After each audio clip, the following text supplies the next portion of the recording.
You ask Tiger to calculate. This deals with linear inequalities with one unknown. The final result is x equal or smaller than -2. Let's solve it step by step. Isolate the x. Multiply both sides by inverse fraction 2 over -5. Whenever you multiply or divide by a negative, reverse the inequality sign.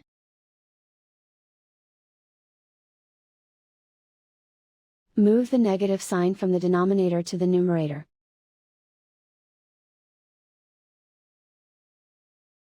Group like terms.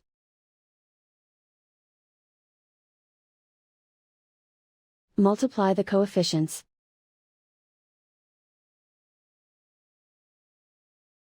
Simplify the arithmetic.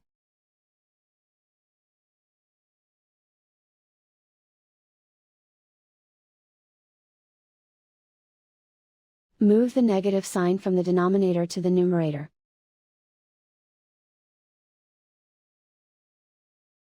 Multiply the fractions.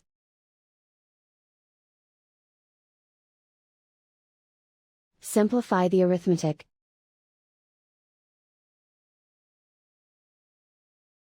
Plot the solution on a coordinate grid. And so the final result is x equal or smaller than -2.